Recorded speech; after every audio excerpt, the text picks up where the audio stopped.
Hello friends, welcome back to my channel Case Academy one step to success. अगर आपने अभी तक मेरे चैनल को सब्सक्राइब नहीं किया है तो सब्सक्राइब कर लीजिए और साथ ही साथ बेल आइकन को क्लिक कर लीजिए ताकि मेरे लेटेस्ट वीडियो का अपडेट आपको मिलता रहे। I am Payal, going to teach you real number part 3। हमने हमारे प्रीवियस वीडियो में पार्ट 1 में क्लासिफिकेशन ऑफ रियल नंबर और यूक्लिड्स थ्योरम की स्टडी किया था। साथ ही साथ में पार्ट 2 में fundamental theorem of arithmetics and their examples की हमने स्टडी की थी। In part 3 we are going to study some theorems regarding rational number and irrational number. So friends, इस पार्ट में हम लोग जो theorems की स्टडी करेंगे वो होगा हमारा रैशनल नंबर के रिगार्डिंग और इरेशनल नंबर के regarding. Now let us start with the theorem. Theorem 1.3. Let p be a prime number if p divides a square then p divides a where a is an any positive integer. इस statement को हम समझने की कोशिश करते हैं कि हमसे प्रूफ क्या कराना चाह रहे हैं कि जो a है हमको कंसीडर करना है a जो है कोई भी कंपोजिट नंबर है और उसका प्राइम फैक्टर है p. तो अगर a स्क्वायर को हम p से डिवाइड करते हैं तो जो सिंगल a होगा हमारा वो भी p से डिवाइड होगा. तो हम इसको भी कंसीडर कर लेते हैं. एक स्टेटमेंट में हम लोग उसको प्रूफ करना है हमें, तो हम उसको लेट कर लेते हैं. Let a be the composite number and prime factorization of a is p1 p2 p3 up to the pn. ये जो है फ्रेंड्स हमने हमारे प्रीवियस लेक्चर में स्टडी किया था फंडामेंटल थ्योरम ऑफ अरिथमेटिक्स, जिसका स्टेटमेंट हमसे ये कहता है कि कोई भी एक कंपोजिट पॉजिटिव इंटीजर है तो हम उसको रिप्रेजेंट कर सकते हैं उसके प्रोडक्ट ऑफ प्राइम्स में. जो ये प्राइम्स है उसके प्रोडक्ट फॉर्म में हम उसको रिप्रेजेंट कर सकते हैं. तो हमने यहाँ पे ये कंसिडर कर लिया कि एक कोई भी कंपोजिट नंबर है और उसका प्राइम फैक्टराइजेशन जो है प्रोडक्ट फॉर्म में हमने उसको रिप्रेजेंट किया है. तो हम उसको एक इक्वेशन में लिख लेते हैं. ये हो गया a equal to p1 p2 p3 up to the pn. तो ये एक इक्वेशन हो गया. अब हम लोग क्या कर लेते हैं, squaring on both side. Squaring on both side करने के बाद में हमको इक्वेशन मिलेगा a square equal to bracket में p1 into p2 into p3 up to pn whole bracket का स्क्वायर. हम इसको और अनदर फॉर्म में लिख सकते हैं जिसमें it can be written as a into a. अब a स्क्वायर को हमने सेपरेट आउट कर लिया a इंटू ए. सिमिलरली हमने जो ये कंप्लीट ब्रैकेट था उसको भी सेपरेट आउट कर लिया जिसमें हमने फर्स्ट ब्रैकेट में लिखा है p1 into p2 into p3 up to the pn and again p1 into p2 into p3 up to the pn. और it can be written as, इसको हम लोग अभी रिटर्न कर सकते हैं एक और फॉर्म में जिसमें हमने लिखा है यहाँ पे a into A divided by p1. Friends यहाँ पे जो p1 है उस एक p1 को हमने इसके डिवाइड फॉर्म में ला लिया और अनदर इसमें हमारे राइट हैंड साइड में p1 p2 p3 up to the pn into p2 p3 into pn ये जो है एज इट इज़ रखा. तो फ्रेंड्स हमारा जो स्टेटमेंट है यहाँ पे प्रूफ हो रहा है कि हम सिंगल a को भी p1 से डिवाइड कर सकते हैं या फिर उसके कोई भी एक प्राइम से हम उसको डिवाइड कर सकते हैं. अब हम यहाँ पे एक एग्जाम्पल ले लेते हैं और इसको समझने की कोशिश करते हैं. लेट ए बी है एनी कंपोजिट नंबर. 8 जो है हमारा यहाँ पे एक कंपोजिट नंबर है जिसका प्राइम फैक्टराइजेशन क्या है 2 इंटू टू इंटू टू. तो ये उसका प्राइम फैक्टराइजेशन है. हमने उसको इक्वेशन फॉर्म में लिख लिया. अब इक्वेशन फॉर्म में लिखने के बाद में हमने एक 2 को, ये जो 2 है इसको हमने क्या किया, इसके डिवाइड फॉर्म में ला लिया. हमने उसको लेफ्ट हैंड साइड में शिफ्ट कर लिया तो ये हो जाएगा डिवाइड फॉर्म में हो जाएगा 8/2 is equal to 2 into two. तो फ्रेंड्स यहाँ पे जो स्टेटमेंट है अगर a का स्क्वायर जो है वो अगर हम p से डिवाइड करते हैं तो हमारा जो p है वो सिंगल a को भी डिवाइड करेगा. यहाँ पे जो है सपोज ये 4 इंटू टू 8 होता है और 2 इंटू टू जो भी है हमारा 4 होता है. तो जो हमारा स्टेटमेंट है यहाँ पे प्रूफ हो रहा है कि हम उसके सिंगल प्राइम से उसको डिवाइड कर सकते हैं, है ना. तो हमको यहाँ पे इक्वेशन क्या मिल जाएगा 4 इक्वल टू 2 इंटू टू. ये हमारा थ्योरम है जो यहाँ पे प्रूफ हो गया. और इसमें से हम लोग क्या कंक्लूजन निकाल सकते हैं कि any composite number can be divisible by it's any of its prime. मतलब कि हम इसके कोई भी एक सिंगल प्राइम से उसको डिवाइड कर सकते हैं. जैसे कि इस इक्वेशन में हमने p1 से डिवाइड किया था तो हम p2 से भी डिवाइड कर सकते हैं, p3 से भी डिवाइड कर सकते हैं और अनदर जो भी हमारे प्राइम्स होंगे pn up to the pn हम उसको उससे डिवाइड कर सकते हैं. Let us start with the next theorem. Theorem 1.4 under root 2 is irrational. The proof is based on the technique called as proof of contradiction. इस theorem को हमको proof करना है प्रूफ ऑफ कॉन्ट्राडिक्शन से। हमको जस्ट अपोजिट यहाँ पे consideration करना है कि जो √2 है वो हमारा रैशनल नंबर है और उसको प्रूफ करना है कि ये इरेशनल है। तो हम लोग प्रूफ ऑफ कॉन्ट्राडिक्शन ये मेथड का यूटिलाइजेशन करेंगे इस थ्योरम को प्रूफ करने के लिए। Now let us assume the contradictory that √2 is rational number. हमको क्या कंसिडर करना है, जस्ट उसके अपोजिट कि √2 जो है हमारा इरेशनल नंबर है। अब हम लोग इसको क्या करते हैं, जैसे हमने अभी प्रीवियस एग्जांपल में प्रीवियस थ्योरम में किया था, so we can write as √2 equal to p/q। तो हमने हमारे प्रीवियस लेक्चर में जो पार्ट 1 का जो लेक्चर है रियल नंबर का, उसमें हमने क्लासिफिकेशन ऑफ रियल नंबर में स्टडी किया था कि जो रैशनल नंबर को हम लोग रिप्रेजेंट करते हैं p/q फॉर्म में। तो अगर हमने यहाँ पे कंसिडर किया है कि हमारा √2 जो है अगर रैशनल नंबर है तो हम इसको p/q के फॉर्म में लिख सकते हैं, where q is non zero, जो है हमारा q is not equal to zero होना चाहिए, और p and q are the coprimes, those have a common factor 1। इसका मतलब है कि जो p एंड q है वो को प्राइम्स होने चाहिए हमारे, और उनका जो कॉमन फैक्टर है, हम जो LCM HCF निकालते हैं तो कॉमन फैक्टर निकलेगा वो है उनका सिर्फ और सिर्फ 1, अगर वो को प्राइम्स है तो हमने यहाँ पे अभी कंसिडर कर लिया कि जो √2 है हमारा p/q के फॉर्म में हम लोग उसको रिप्रेजेंट करेंगे। क्यों? क्योंकि ये हमारा अभी फिलहाल के लिए क्या है, रैशनल नंबर है। तो अभी हम लोग यहाँ पे सिमिलरली जैसे हमने अभी प्रीवियस वाले थ्योरम में किया था, taking square on both side, then √2 square equal to p/q whole square. तो ये हो जाएगा equal to 2 equal to p square upon q square, और it can be written as q square into 2 is equal to p square. From this expression we can conclude that 2 can divides p। हम लोग इसमें से क्या conclude कर सकते हैं कि जो ये 2 है, ये 2 से हम p को डिवाइड कर सकते हैं। क्यों? क्योंकि हमने हमारे प्रीवियस थ्योरम में अभी प्रूफ किया था कि एनी प्राइम जो है हमारा कंपोजिट नंबर का, वो कंपोजिट नंबर से डिवाइड कर सकता है, उसको हम डिवाइड कर सकते हैं। तो अगर वो p इंटू पी है और उसका अगर को फैक्टर क्रो प्राइम जो है 2 इंटू 2 या फिर 3 इंटू 3 है, तो वो उससे हम लोग उसको डिवाइड कर सकते हैं। तो इस एक्सप्रेशन से हम 2 से p को इजीली डिवाइड कर सकते हैं। तो जब हम इसका आगे कंक्लूजन निकालेंगे, so it can be written as p into P equal to q into Q into 2। हमने इसको एक्सपांड कर लिया और हमने इसको लिखा q into Q is equal to p into P divided by 2। तो फ्रेंड्स यहाँ पे हम लोग इजीली देख रहे हैं कि जो 2 है वो इजीली p को डिवाइड कर सकता है। तो ये तो हमारा पूरा कॉन्ट्राडिक्ट हो जाएगा।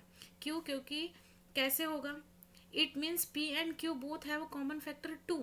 हमने जब यहाँ पे कंसिडर किया है कि √2 is equal to p/q is can be shown as p/q form because it is a rational number where q is non-zero and p and q are co-primes, those have a common factor 1। जो हमारा p and q है वो co-primes है और उसका common factor क्या है, 1। But यहाँ पे हमको क्या मिल रहा है, common factor 2। क्यों? कैसे? क्यों? Because q into Q equal to p into P divided by 2। जो हमारा अनादर कॉमन फैक्टर जो है इसमें क्या मिल रहा है, यहाँ पे 2 मिल रहा है, जो कि कम्प्लीटली कंट्राडिक्शन है टू आवर अजम्पशन। हमारा हमने जो यहाँ पे अजम्पशन किया था क्या कि √2 इज रैशनल, इस कंडीशन के कंप्लीट अपोजिट ये जा रहा है। तो हम यहाँ पे क्या कह सकते हैं कि हमारा जो √2 है इज अ इरेशनल नंबर। यहाँ पे हमारा कॉन्ट्राडिक्टरी जो है वो यहाँ पे प्रूफ हो गया। हमने जो प्रीवियस कंसिडरेशन किया था कि √2 इज रैशनल, बट हम अंडर नंबर जो हमारा रैशनल नंबर है उसको रिप्रेजेंट किया हमने p/q के फॉर्म में, और वो को प्राइम्स होने की वजह से उनका कॉमन फैक्टर क्या है, सिर्फ और सिर्फ 1। बट यहाँ पे जब हम लोग इसको इक्वेशन को सॉल्व कर रहे हैं, स्क्वेयरिंग ऑन बोथ साइड कर रहे हैं, तो हमको अनादर कॉमन फैक्टर क्या मिल रहा है, 2, जो कम्प्लीटली कॉन्ट्राडिक्शन है और हमारे अजम्पशन के टोटली अपोजिट है। That's why √2 is irrational number. हमने हमारे प्रीवियस लाइफ में स्टडी किया था कि √2 जो है वो इरेशनल है। सिमिलरली जो √3 होगा, √5 होगा, जो प्राइम्स नंबर होंगे उनका जो √ होगा वो इरेशनल हो गए। तो ये प्रूफ हो जाता है। अब हम कुछ अनादर एग्जांपल लेते हैं और उसको इरेशनल है या रैशनल है ये पता करने की कोशिश करते हैं। तो let us take an another example, proof that 3 + 2 √5 is irrational. हमको यहाँ पे क्या प्रूफ करना है, 3 + 2 √5 इज़ इरेशनल। फ्रेंड्स ये जो है एनसीईआरटी के जो सीबीएसई का बुक है मैथ्स का, उसका ही एक एग्जांपल है जो हम यहाँ पे सॉल्व करने की कोशिश करेंगे। जैसे हमने अभी प्रीवियस स्लाइड में कंसिडर किया था कि 3+2 √5 जो है हम यहाँ पे रैशनल नंबर कंसिडर करेंगे और it can be represented as p/q form, और ये p/q के फॉर्म में हम लोग रिप्रेजेंट कर सकते हैं। तो यहाँ पे कंसिडर कर लेते हैं। Then 3+2 √5 is equal to a/b। तो ये हमने p/q के फॉर्म में रिप्रेजेंट किया, बिकॉज हमने क्या कंसिडर किया है, जो हमारा 3+2 √5 है ये रैशनल नंबर है और it can be represent as p/q के फॉर्म में। तो फ्रेंड्स यहाँ पे हम लोग a/b भी लिख सकते हैं और x/y भी लिख सकते हैं, because it is an rational number. अब हम इसको शिफ्टिंग करते हैं, सॉल्व करते हैं। हमने प्रीवियस स्लाइड में ऐसा किया था, स्क्वायरिंग की थी, तो यहाँ पे हम लोग स्क्वायरिंग नहीं करेंगे, हम इसको बहुत ही सिंपल तरीके से सॉल्व करने की कोशिश करेंगे। तो हम लोग क्या करेंगे, जो 3 है उसको शिफ्ट करेंगे राइट हैंड साइड में, तो हमको इक्वेशन मिल जाएगा 2 √5 इज इक्वल टू a/b-3। तो ये हमको अभी इक्वेशन मिला। अब हम इसको सॉल्व कर लेते हैं आगे। तो हमको ये इक्वेशन मिला 2 √5 इज इक्वल टू a-3/b।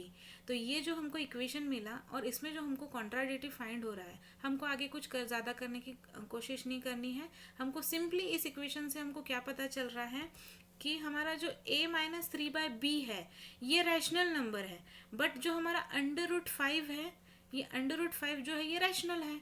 तो ये हमारा क्या हो गया, कंप्लीटली कॉन्ट्राडिक्ट हो गया।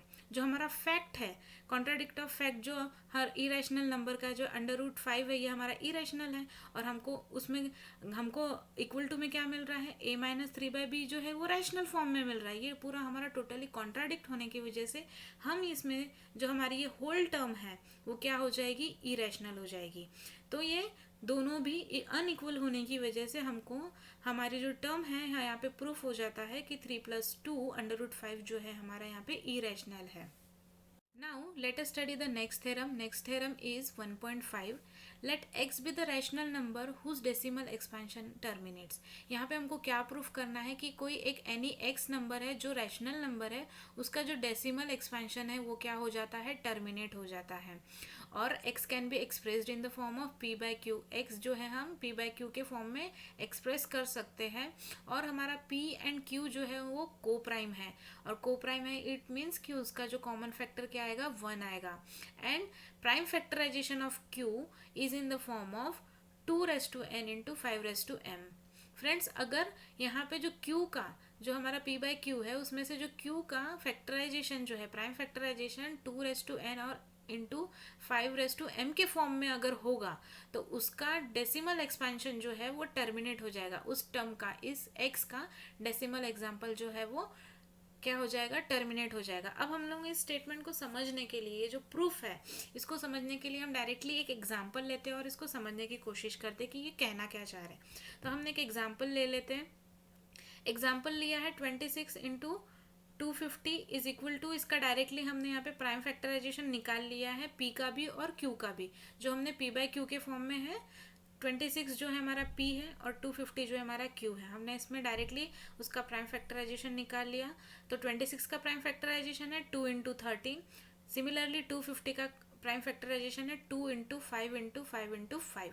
तो यहाँ पे हम लोग जो ये 5 इंटू 5 इंटू 5 है, इसको हम लोग 5⁻³ के फॉर्म में भी लिख सकते हैं। तो हम अब इसको लिख लेते हैं 5⁻³ के फॉर्म में। सिमिलरली ये जो 2 है, अब हमने देखा कि ये हमारे डिनोमिनेटर में भी 2 है और हमारे न्यूमरेटर में भी 2 है। तो जो 2 है वो r⁻1 है। अब हम लोग क्या कर लेते हैं, यहाँ पे जो पावर है इसके पावर को हम थोड़ा सा कॉमन कर लेते हैं। तो कॉमन करने के लिए हमको 4 से अब डिनोमिनेटर में भी मल्टीप्लाई करना पड़ेगा, सिमिलरली हमको न्यूमरेटर में भी मल्टीप्लाई करना पड़ेगा। तो हम यहाँ पे कर लेते हैं और हमको डायरेक्टली यहाँ पे हम प्राइम फैक्टराइजेशन के इसमें ही लिख लेते हैं।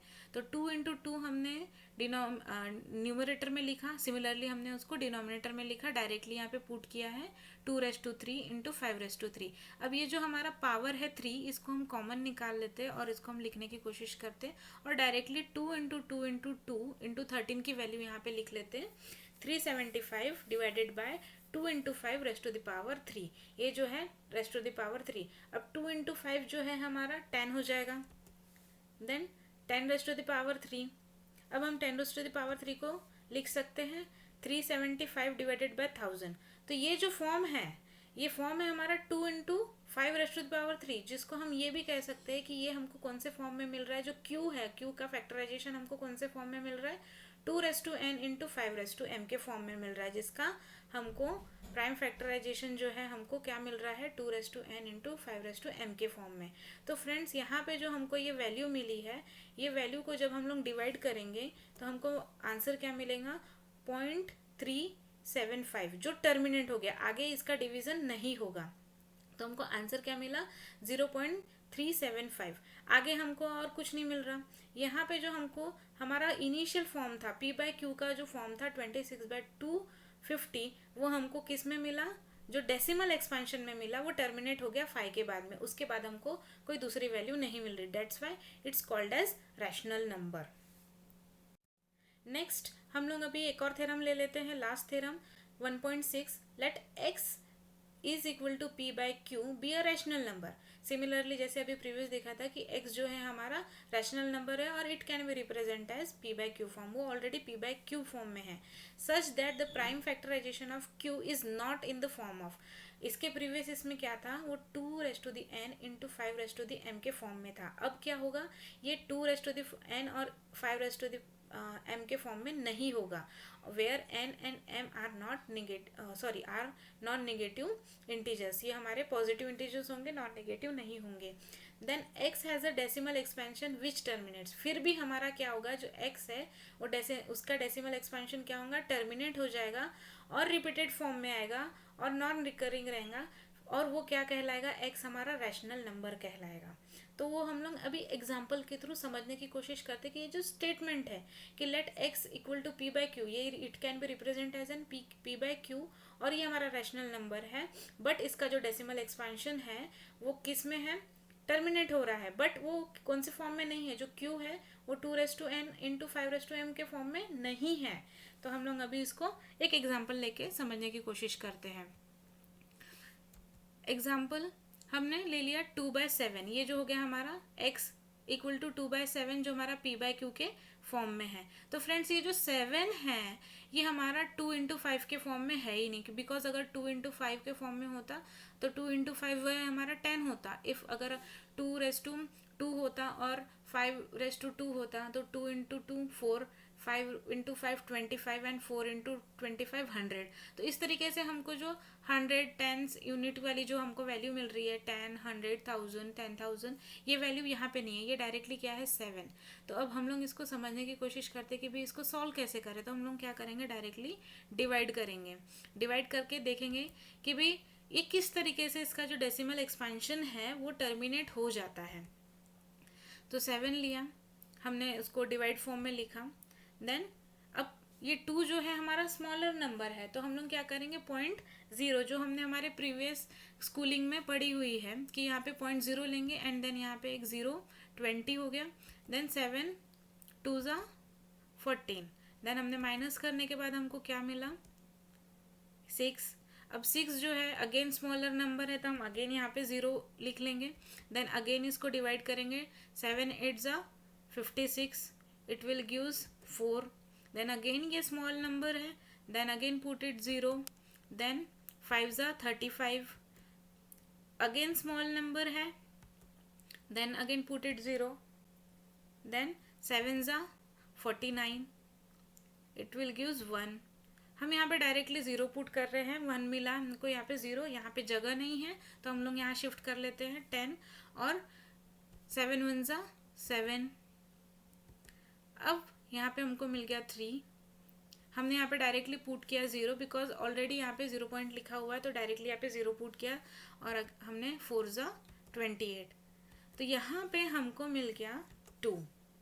तो ये क्या हो गया, अभी ये रिपीटेड हो गया, जो हमारा इनिशियल वैल्यू थी यहाँ पे 2, वो 2 हमको यहाँ पे रिपीट हो गई, मतलब ये जो अभी वैल्यू है 285714, ये क्या होगा, अगेन ये जो है कंप्लीट यहाँ से लेके यहाँ तक के रिपीट होगा और हमको सिमिलरली ये जो वैल्यू है कंटिन्यूशन में मिलती जाएगी। तो हमारा टर्मिनेट कहाँ पर हुआ, अप टू द 4 तक, ये टर्मिनेशन कहाँ पे आया हमारा 4 तक। तो हमको अभी हम इस एक्सप्रेशन को लिख लेंगे, 2 / 7 इज इक्वल टू 0.0 285,714 और यहाँ पे ये कंटिन्यूशन में आएगा। तब हम ये जो कंप्लीट वैल्यू कंटिन्यूशन में आएगी तो हम इसके ऊपर एक बार लगा लेंगे और ये शो करेगा कि ये जो वैल्यू है ये कंटिन्यूशन में आ रही है और ये 4 पे क्या हो गई, यहाँ पे ये टर्मिनेट हो गई। तो फ्रेंड्स यहाँ पे अगर ये 4 पे टर्मिनेट्स हो गई तो हमारा जो ये थ्योरम है वो प्रूफ हो गया कि हमारा जो 2/7 है ये रैशनल नंबर है, because it's value decimal value expansion जो है, इसका डेसिमल एक्सपेंशन जो है वो टर्मिनेट हो जा रहा है 4 पे आके। यहाँ पे हमारा चैप्टर 1 रियल नंबर्स पार्ट 3 ये पूरा कंप्लीट हो जाता है। साथ ही साथ में कंप्लीट चैप्टर जो है रियल नंबर्स का ये यहाँ पे कंप्लीट हो जाता है इस वीडियो के साथ में। Thank you for listening my lecture. अगर आपको कोई क्वेरीज है regarding this lecture as well as regarding आपको पार्ट 1 पार्ट 2 का भी कोई क्वेरीज होंगी तो आप हमको कमेंट बॉक्स में कमेंट कर सकते हैं। साथ ही साथ में अगर कोई आपको सजेशंस देना हो रिगार्डिंग आवर वीडियो तो आप हमको सजेशंस भी दे सकते हैं। Thank you, see you with the next lecture.